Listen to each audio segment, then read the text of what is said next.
नमस्कार, मैं प्रेयसी। स्वागत है आप सभी का द प्रिंट लाइन्स में। भारतीय रेलवे को बड़ी सफलता मिली है। मुंबई अहमदाबाद रूट पर मेटल बैरियर फेंसिंग का सफल परीक्षण किया गया। इस मेटल बैरियर फेंसिंग से भारत के रेलवे टैक्स पशु मुक्त होंगे, जिससे रेल हादसों को रोकने में सफलता मिलेगी। बहुत ही इनोवेटिव डिज़ाइन है फेंसिंग की, जिसमें बहुत ध्यान रख के बहुत अच्छा सा केयरफुली थिंकिंग थ्रू करने के बाद में ये डिज़ाइन बनी है। इस डिज़ाइन को पूरा मुंबई से लेके अहमदाबाद तक के रूट में लगाया गया है। इसका फ़ायदा ये है कि अब इस फेंस के लगने के बाद में कैटल का, किसी भी जानवर का, पशु का ट्रैक पे आना प्रैक्टिकली ज़ीरो हो गया है। और जो बहुत बड़ी रिस्क होती थी, गाड़ी जब तेज़ चल रही है, तेज़ चलती गाड़ी के सामने जब कैटल आ जाता था, बहुत बड़ी एक रिस्क होती थी। ये एक ऐसा इनोवेशन किया है जिस इनोवेशन को लोगों ने स्वीकारा है। किसी भी गांव में अगर कंक्रीट की फेंसिंग करते थे, लोग उसको स्वीकारते नहीं थे, क्योंकि वो गांव को एकदम प्रैक्टिकली डिवाइड कर लेता था। इस फेंस की डिज़ाइन को सबने स्वीकारा है और इसको और आगे लेके जाएंगे। अब इस फेंसिंग के करने के कारण मुंबई से अहमदाबाद के रूट को 160 की स्पीड पे लाना संभव हो गया है। काफ़ी काम हो गया है। ओवरहेड इलेक्ट्रिकल को चेंज किया गया है।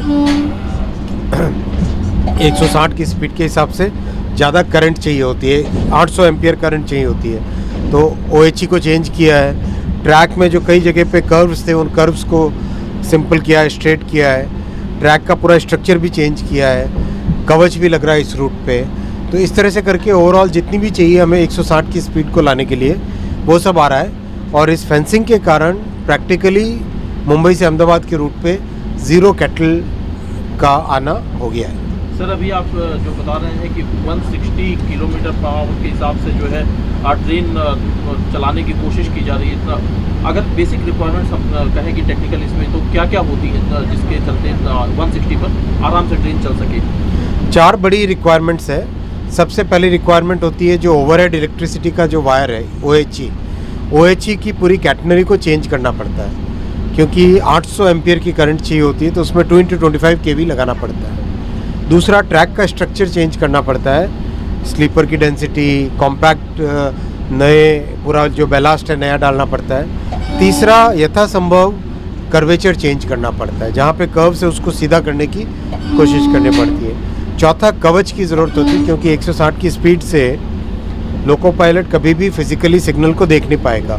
इसलिए ज़रूरी है कि उसमें लोको पायलट मतलब ट्रेन का प्रोटेक्शन ऑटोमेटिक हो, तो कवच उसमें ज़रूरी है। तो इस तरह से 4-5 चीज़ें हैं जिससे कि 160 पॉसिबल होता है। सर, जब वंदे भारत चलाई गई थी तो कैटल टर्नओवर के केसेस बहुत आए थे इस रूट पर, तो इस फेंसिंग से कितना % असर पड़ा है? 0 हो गया, 100% असर पड़ गया। तो ये दूसरे रूट पर भी इसको आप अब दूसरी जगह भी लगाएंगे। बहुत जल्दी एक वर्कशॉप करेंगे जिसमें देश भर के सारे कंस्ट्रक्शन डिपार्टमेंट्स को लाया जाएगा, और वेस्टर्न रेलवे का ये जो डिवीज़न, जो एक्सपेरिमेंट है, इस एक्सपेरिमेंट को सबके सामने प्रेजेंट किया जाएगा। प्रेजेंट करके सबके व्यूज़ लिए जाएंगे। व्यू लेने के बाद में एक बार इसको स्केल अप किया जाएगा। ऐसे ही और भी अहम खबरों को देखने के लिए बने रहिए द प्रिंट लाइन्स के साथ।